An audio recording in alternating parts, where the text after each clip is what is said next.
My grandfather lay dying in our house, being eaten alive from the inside by cancer.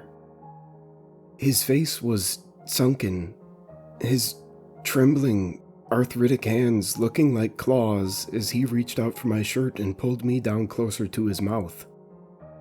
I stared into his intelligent brown eyes, but they looked like they were already dead, like doll's eyes. They barely moved, just staring straight up at me. All hope and life being stripped away from him in his final days. "Xavier," he said to me slowly, chewing the word. "I am so glad you're here with me. I don't want to be alone." I shook my head, trying to keep tears from streaming down my face. I blinked quickly, clearing them away. "I would never leave you alone like this," I said, grabbing his hand. It felt cold and brittle, the bones feeling like those of a bird under his thin, papery skin. "You're my grandpa. I love you. We all love you." He nodded. "There's a lot you don't know about our family," he said. "A lot I need to tell you before I go. I always wanted to put it off before, thinking to myself that there would be another day, another better time to tell you. But I know now that it isn't true. There will never be a better time to tell you, and I may not have another day." He turned away from me, coughing violently. Spasms rocked his thin body as he gasped for air. Pulling out a handkerchief he always carried around, he wiped his lips. The white cloth came away with bright red trails. He was coughing up blood almost constantly now.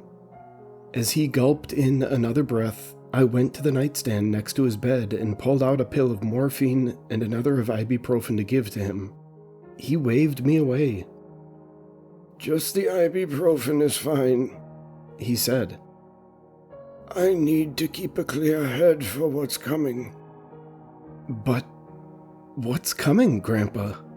I asked, pouring an ice-cold pitcher of lemon water into a glass and dropping the pill into his hand. He took it, sipping at the water slowly, then appeared to feel better. "The ferryman," he said. "And he's going to want payment." This is the story my grandfather told me when I was a little boy. He used to sit by my bed at night before I went to sleep, sometimes reading Dr. Seuss or Roald Dahl, but other times he would tell me stories. He was originally a massive man, well over 6 feet tall with bulging muscles from working in construction his whole life.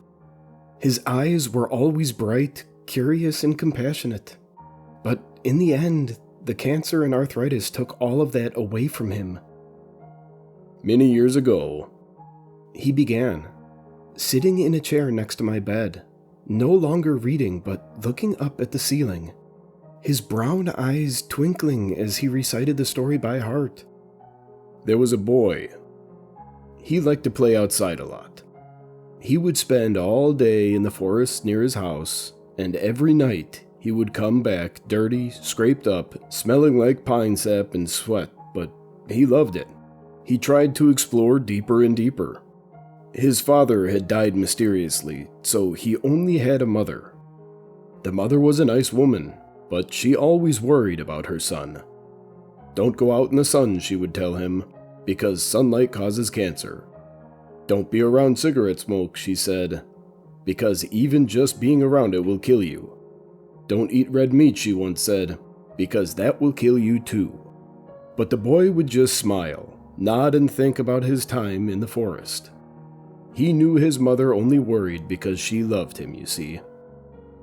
On a Sunday after church, he changed his clothes and ran out farther in the woods than he'd ever gone. He ended up losing the main trail along the way, following what looked like a deer trail for miles. Yet, someone had clearly been there before him. An eye surrounded by clawed hands was carved into a tree every few hundred feet. The marks looked fresh. Ahead of him loomed a cave. It had a monstrous black mouth. Torches blazed along both sides of the walls further in. He had a bad feeling, but he was just a little boy, you understand. He went inside. The cave floor descended rapidly. The torches kept throwing off their eerie shadows all around him. A smell like sulfur extended from further up ahead, and occasionally, he heard eerie screaming that echoed back to him from far away. But he needed to know what this place was. So he kept going forwards. After about half an hour of walking, he found himself at a subterranean river. There was a little ferryman's boat on it, abandoned, for now at least. It had a long stick and 2 oars.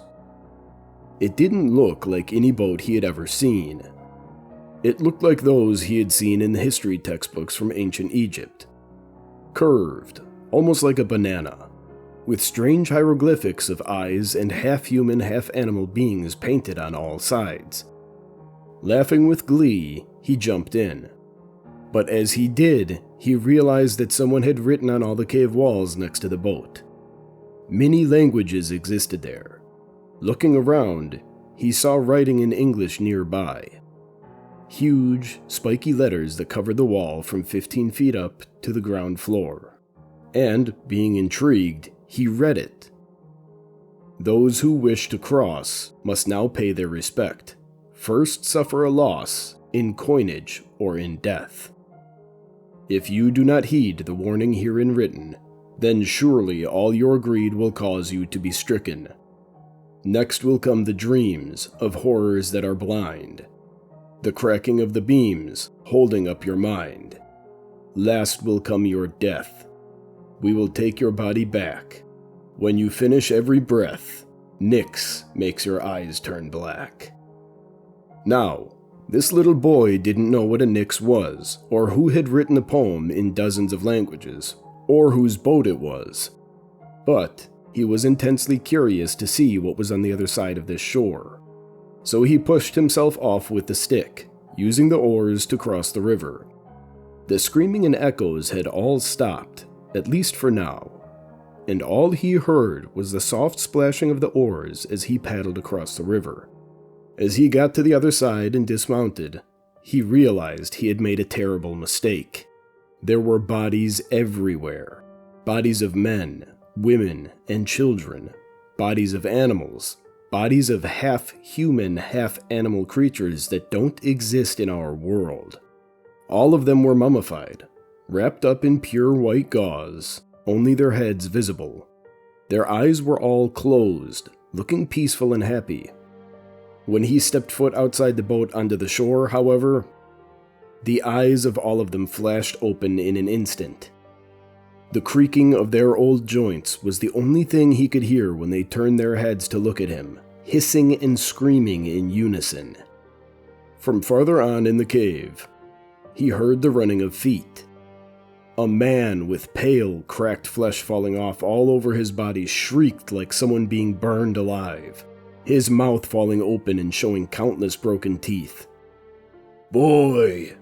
the figure cried in a deep, terrible voice. "Boy, give me the payment. Where is your payment? Coins or death, boy, coins or death. I am the ferryman and I need your payment." Scared witless, the boy jumped back into the boat and immediately began paddling back to the other shore as fast as he could. But as he drew near, the thing had grabbed the rope and began pulling the boat back. In a panic, the boy leapt out of the boat and began to swim the last 10 feet. He felt cold, dead hands trying to grab him from the bottom of the river. They dragged him under. Water filled his lungs as he began to drown. Kicking with all of his strength, in blind panic, he managed to get them to release him and finally got away, losing both of his shoes in the process. The screaming of all the mummified, tortured beings followed him as he ran, soaking wet and terrified, back to the entrance. Son, I was that boy, and I have paid for it many times since then. I should have never gone down into that cave. This story always terrified me. After my grandpa kissed me goodnight, I was hiding under the covers, shaking in fear, thinking about the horrible story he had told me and hoping that it was just a story. My grandfather turned to me in his deathbed, his weak frame barely holding him up as he shifted his weight. He looked up at me, tears in his eyes. "I'm sorry, Xavier," he said. "You know the story, and, well, you may not believe it. It is true. I thought it was just some nightmarish hallucination, maybe a one-time epileptic fit or something, and I had convinced myself of that for years. And then my mother, your great-grandmother, died, and the poem came true. She was in hospice care at our home, just like I am now. And when she took her last breath, and her eyes closed in peace, I exhaled a sigh of relief. I had constant nightmares about that creature, the owner of the boat, the ferryman, coming back in a rage. I had dreams about bodies rising from the dead, their eyes black and full of hatred. All I could hear was my heart beating in my chest and my rapid breathing as I watched my mother's corpse. And then, after a minute, her eyes flew back open, totally black now. Her joints creaked as she moved her head and looked straight at me. With a guttural cry, she wrapped her hands around my neck and tried to choke me to death. I ended up grabbing a syringe from the table next to her bed and stabbing her, well, I guess it was really in the eye. She finally released me and I fell back, choking and gasping. But she rose from the bed, now able to walk again, an old, withered puppet being controlled by something beyond my comprehension. Something evil, something that wanted payment for what I had accidentally done as a little kid. And she chased me, Xavier. She chased me upstairs. I locked myself in my room, grabbing my little .22 that I used for plinking in target practice. I ended up having to shoot my mother's body in the head 5 times before she fell back down, unmoving. Her eyes were still pure black, however, and they would stay that way even as we buried her. I talked to some historians who knew ancient history, and well, they clearly didn't believe my story. They told me that cultures long ago put coins on the eyes of the dead to pay the ferrymen. I tried it.